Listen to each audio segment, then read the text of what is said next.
Hello students, welcome to online classes NCERT. Today we will learn about India, size and location, which is covered in class 9 geography, chapter number 1. India is one of the ancient civilizations in the world. It has achieved multifaceted socio-economic progress during the last 5 decades. It has moved forward, displaying remarkable progress in the field of agriculture, industry, technology, and overall economic development. India has also contributed significantly to the making of world history. India पुरानी सभ्यताओं में से एक सभ्यता है जिसने पिछले 50 सालों में हर क्षेत्र में, हर एरिया में डेवलपमेंट की है। ये डेवलपमेंट या प्रोग्रेस एग्रीकल्चर, इंडस्ट्री, टेक्नोलॉजी और इकोनॉमिक डेवलपमेंट है। इंडिया ने वर्ल्ड हिस्ट्री को शेप करने में भी मदद की है। Now we will study about location of India. India is a vast country lying entirely in the northern hemisphere. The mainland extends between latitudes 8 degree 4 north and 37 degree 6 north and longitudes 68 degree 7 minutes east and 97 degree 25 minutes east. The Tropic of Cancer, 23 degree 30 minutes north, divides the country into almost two equal parts. To the southeast and southwest of the mainland lie the Andaman and Nicobar Islands and Lakshadweep Island in Bay of Bengal and Arabian Sea respectively. India एक बड़ा देश है। Globe पर इसकी location coordinates के through बताई जा सकती है। जैसे किसी घर का पता बताने के लिए उसका एड्रेस होता है, उसी तरह ग्लोब पर किसी भी जगह की लोकेशन बताने के लिए उसके कोऑर्डिनेट्स बताए जाते हैं। कोऑर्डिनेट्स मतलब उसके लॉन्गिट्यूडनल और लैटिट्यूडनल डायमेंशंस को बताया जाता है। उसी तरह ग्लोब पर इंडिया की पोजीशन देखनी हो तो उसके कोऑर्डिनेट्स हैं 8 degree 4 minutes north to 37 degree 6 minute north and 6 degree 7 minutes east to 97 degree 8 minute east. तो इस तरह से इंडिया की लोकेशन ग्लोब पे देखी जा सकती है। अगर हम नॉर्थ कोऑर्डिनेट्स को माइनस करें तो इसका एक्सटेंट नियर अबाउट 30 डिग्री आता है। उसी तरह से ईस्ट कोऑर्डिनेट्स को अगर हम माइनस करें तो इसका एक्सटेंट भी नियर अबाउट 30 डिग्रीज आता है। इसका मतलब है इंडिया की length and width almost same है। इंडिया पूरा का पूरा नॉर्दर्न हेमिस्फीयर में है और इंडिया का जो मेन लैंड है, मेन लैंड का मतलब है इंडिया की जो जमीन है, उस जमीन के अलावा भी कुछ एरियाज हैं जो इंडिया की टेरिटरी में आती हैं। जैसे कि अरेबियन सी में लक्षद्वीप आइलैंड्स हैं और बे ऑफ बंगाल में अंडमान एंड निकोबार आइलैंड्स हैं। The southernmost point of Indian union, Indira Point, got submerged under the sea water in 2004 during the tsunami. 2004 में एक बहुत बड़ी सुनामी थी जिसमें इंडिया का जो सबसे साउथ वाला पॉइंट है, इंदिरा पॉइंट, वो डूब गया था। Now we will study about size of India. The landmass of India has an area of 3.28 million square kilometer. India's total area accounts for about 2.4% of the total geographical area of the world. It is clear that India is the 7th largest country of the world. India has land boundary of about 15,200 kilometer and the total length of the coastline of the mainland including Andaman and Nicobar and Lakshadweep is 7,516.6 kilometre. India का area 3.28 million square kilometre है और पूरी दुनिया में जितनी भी ज़मीन है उस ज़मीन का 2.4% लैंड इंडिया का है। इंडिया दुनिया में 7th लार्जेस्ट कंट्री है और इसका लैंड बॉर्डर एरिया जो कि दूसरे कंट्रीज़ के साथ मिलता है वो 15,200 किलोमीटर लंबा है, जो कि इसकी नेबरिंग कंट्रीज़ के साथ लगता है। इसकी कोस्ट लाइन का एरिया 7,516.6 किलोमीटर है, जो कि इसके आइलैंड्स के कोस्ट लाइन को भी कवर करता है। India is bounded by the Yangfold Mountains in the northwest, north and northeast. South of about 22 degree north latitude, it begins to taper and extend toward the Indian Ocean. dividing it into two seas, the Arabian Sea on the west and Bay of Bengal on its east. India के north west, north और north east में mountain ranges हैं जिन्हें हम हिमालयास कहते हैं। ये mountains young fold mountains कहलाए जाते हैं। यंग इन्हें इसलिए बोला जाता है क्योंकि इन माउंटेन्स की हाइट अभी भी बढ़ रही है। और फोल्ड माउंटेन का मतलब है जब पहाड़ बन रहे होते हैं तो ज़मीन में बल पड़ जाते हैं, जिनके कारण बने पहाड़ों को फोल्ड माउंटेन कहा जाता है। ये सिलवटें उसी तरह ऊंची उठती हैं जिस तरह से हम किसी कारपेट को धक्का मारें और उसमें सिलवटें पड़ जाती हैं। इन सिलवटों को पहाड़ों के फॉर्म में अर्थ पर देखा जाता है, इसीलिए इन्हें फोल्ड माउंटेन्स बोला जाता है। अगर हम 22 डिग्री नॉर्थ से साउथ वाली साइड जाएं तो इंडिया की स्लोप इंडियन ओशन की तरफ जाती है।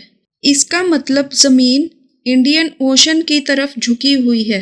इसी कारण इस एरिया में नदियाँ ईस्ट की तरफ बहकर आती हैं। इसके अलावा इस एरिया में ढलान वेस्ट की तरफ है, जिसके कारण रिवर्स का फ्लो भी वेस्टवर्ड है। माउंटेन्स की स्लोप साउथवर्ड है, मतलब माउंटेन नीचे की तरफ ढलान शो करते हैं, जिसके कारण पहाड़ों से नदियाँ प्लेन्स की तरफ आती हैं। कुछ जगहों पे माउंटेन की स्लोप ईस्टवर्ड है, जिसके कारण रिवर्स उसी के अकॉर्डिंगली फ्लो करती हैं। प्लेन्स की स्लोप बहुत ज़्यादा नहीं है, लेकिन ये भी ईस्टवर्ड फ्लो करती हैं। कुछ जगहों पे रिवर्स का फ्लो वेस्टवर्ड है, क्योंकि माउंटेन से नीचे आने के बाद रिवर्स वेस्ट साइड को फ्लो करती हैं। ये मैप इंडिया में डिफरेंट रीजन्स में स्लोप शो करता है। जैसे कि हम देख सकते हैं, माउंटेन्स की स्लोप साउथवर्ड है, प्लेन्स की ईस्टवर्ड, डेजर्टेड एरिया की वेस्टवर्ड है। इसके अलावा सेंट्रल इंडिया की स्लोप भी वेस्टवर्ड है, जबकि डेक्कन प्लेटू की स्लोप साउथ ईस्ट है। इस इंक्लिनेशन के कारण इंडिया के साउथ में वाटर बॉडीज दो पार्ट्स में डिवाइड हो गई हैं, जिसमें से एक है Arabian sea on the west side and bay of Bengal on the east side. Look at figure 1.3 and note that latitudinal and longitudinal extent of the mainland is about 30 degree. Despite this fact, the east-west extent appears to be smaller than the north-south extent. जैसे कि हम पहले ही देख चुके हैं, India का east to west latitudinal extent 30 degree है। उसी तरह से north to south longitudinal extent भी 30 डिग्री है, लेकिन ईस्ट से वेस्ट का जो एरिया है वो देखने में छोटा लगता है। From Gujarat to Arunachal Pradesh there is a time lag of 2 hours. Hence, time along the standard meridian of India 82 degree 30 minutes east passing through Mirzapur in Uttar Pradesh is taken as the standard time for the whole country. The latitudinal extent influences the duration of day and night as one moves from south to north. Gujarat से अरुणाचल प्रदेश तक time में 2 hours का difference है। इसका मतलब अरुणाचल प्रदेश में गुजरात के comparatively सूरज 2 घंटे जल्दी निकल जाता है, लेकिन पूरे इंडिया में अलग अलग टाइम नहीं हो सकता। इसीलिए यूपी में मिर्ज़ापुर, जो कि 82 डिग्री 30 ईस्ट मेरिडियन पर है, उसको स्टैंडर्ड मेरिडियन ऑफ इंडिया माना गया है। Standard meridian of India Uttar Pradesh, Madhya Pradesh, Chhattisgarh, Orissa और आंध्र प्रदेश से गुजरता है। मिर्ज़ापुर को स्टैंडर्ड मेरिडियन मानने का मतलब है कि जितना टाइम मिर्ज़ापुर में होगा उतना टाइम ही पूरे इंडिया में माना जाएगा। इसके अलावा लोकल लेवल पर टाइम कुछ भी हो उसको नहीं माना जाएगा। जैसे जैसे हम साउथ से नॉर्थ की तरफ जाते हैं तो लैटिट्यूड्स चेंज होते हैं।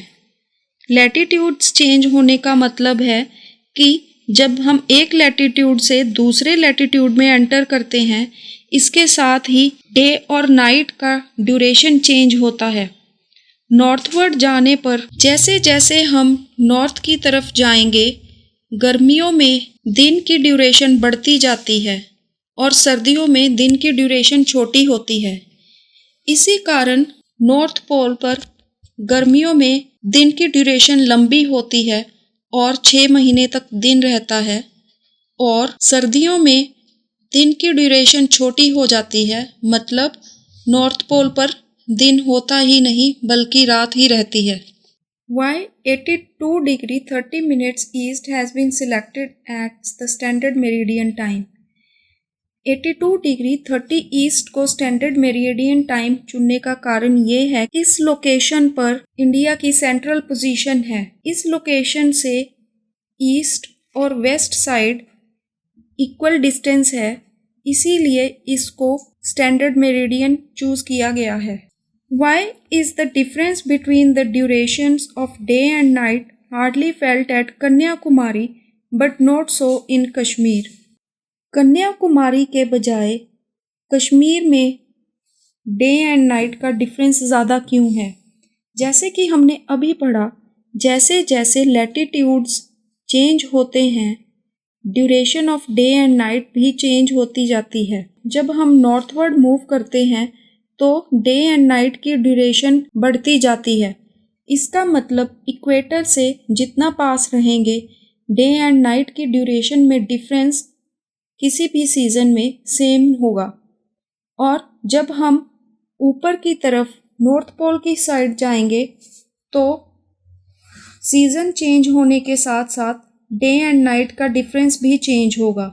इसका मतलब विंटर्स में नॉर्थ साइड जाने पर डेज छोटे हो जाते हैं और नाइट्स लॉन्ग होती रहती हैं, और समर्स में नॉर्थवर्ड जाने पर डेज लॉन्ग हो जाते हैं और नाइट्स शॉर्ट हो जाती हैं। The Indian land mass has a central location between the east and west Asia. India is a southward extension of Asian continent. The trans-Indian ocean routes which connect the countries of Europe in the west and the countries of East Asia provide a strategic central location to India.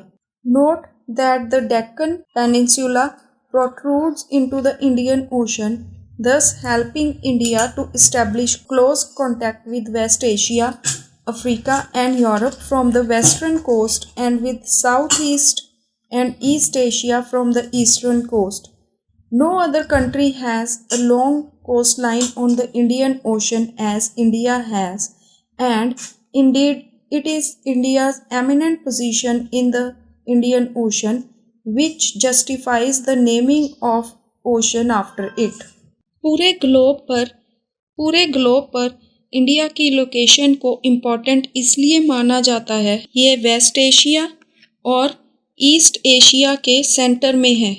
India का peninsula Asia को south की तरफ बढ़ाता है। Indian ocean east Asia को Europe और Africa के साथ कनेक्ट करता है, जिसके कारण इंडिया की लोकेशन बहुत इम्पॉर्टेंट हो जाती है।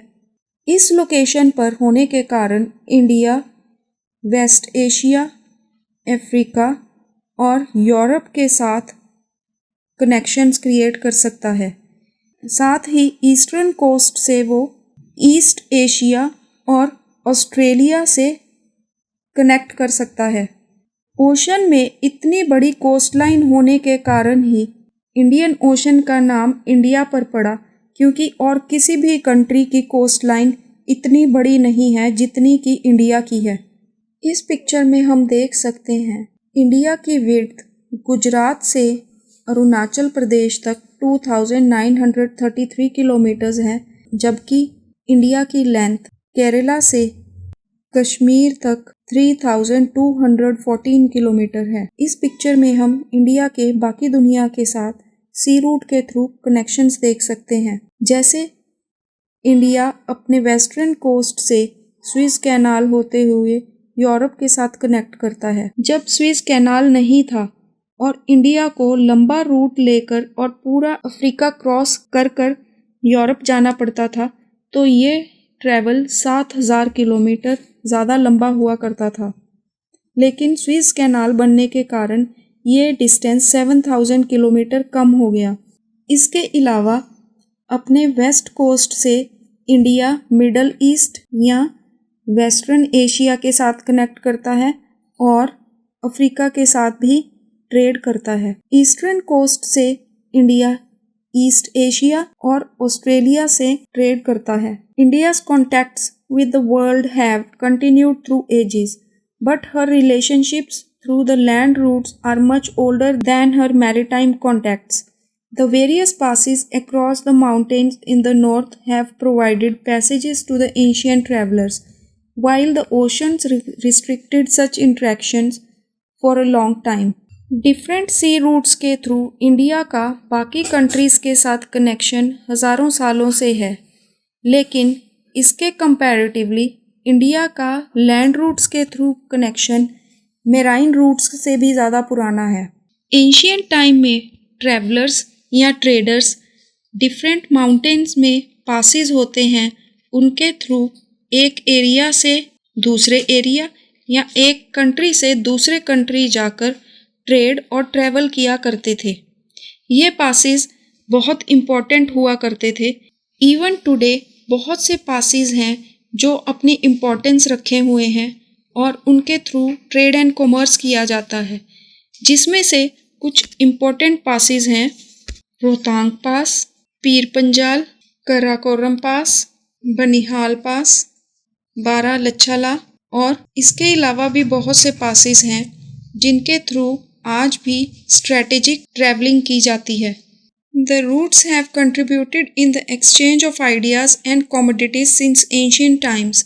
The ideas of Upanishads and the Ramayana, stories of Panchtantra, the Indian numerals and the decimal system thus could reach many parts of the world. The spices, muslin and other merchandise were taken from India to different countries. On the other hand, the influence of Greek sculptures and the architectural style of dome and minarets from West Asia can be seen in different parts of our country. ये पास और sea routes हैं, ये सिर्फ trade और commerce में helpful नहीं हैं, बल्कि इनके थ्रू बहुत से आइडियाज़ भी एक्सचेंज होते हैं जो कि पुराने समय से चला आ रहा है। उसी तरह से हमारे कुछ होली बुक्स एंड टेक्स्ट हैं, जैसे उपनिषद, रामायण और लिटरेचर की बुक्स जैसे पंचतंत्र, इंटेलेक्चुअल प्रॉपर्टी जैसे Indian numerals and decimal system, ये सभी पूरी दुनिया में ट्रैवल इसीलिए कर सके क्योंकि हम सी और लैंड रूट से पूरी दुनिया में घूम रहे थे। इसके अलावा कुछ मर्चेंडाइज हैं जो कि इंडिया और देशों को हज़ारों सालों से सेल कर रहा है, जैसे स्पाइसेस, मुस्लिन और ऐसी बहुत सी चीज़ें। इसके साथ ही और कंट्रीज़ से भी यहाँ पे कल्चर एंड ट्रेडिशन आया है, जैसे कि ग्रीक स्कल्पचर का टेक्निक इंडिया में भी देखा जा सकता है, जिसका मतलब है ग्रीक स्कल्पचर इंडिया में ट्रैवल कर सका क्योंकि या तो ग्रीक स्कल्पटर्स थे वो इंडिया में आए या इंडिया के क्राफ्ट्समैन ग्रीस में जाकर ये सब सीख कर आए। इसके साथ ही डोम का स्टाइल और आर्किटेक्ट जो कि ग्रीस से मिलता है और मीनारों की लुक जो हमारे कंट्री में डिफरेंट पार्ट्स में देखी जा सकती हैं, ये शो करती हैं कि इंडिया के और कंट्रीज़ के साथ काफ़ी अच्छे रिलेशंस रहे हैं। Next topic is India's neighbours. India occupies an important strategic position in South Asia. India has 28 states and 8 union territories. South Asia में हम देख ही चुके हैं इंडिया की बहुत important strategic position है, मतलब कि अगर किसी को भी दुनिया में कहीं जाना है तो उसको इंडियन ओशन में से इंडिया के नज़दीक से होकर जाना पड़ता है। इंडिया के 28 स्टेट्स और 8 यूनियन टेरिटरीज हैं। India shares its land boundaries with Pakistan and Afghanistan in the northwest, China, Tibet, Nepal and Bhutan in the north, and Myanmar and Bangladesh in the east. Our southern neighbors across the sea consist of two island countries, namely Sri Lanka and Maldives. Sri Lanka is separated from India by a narrow channel of sea formed by the Pak Strait and the Gulf of Mannar, while Maldives Islands are situated to the south of Lakshadweep Islands.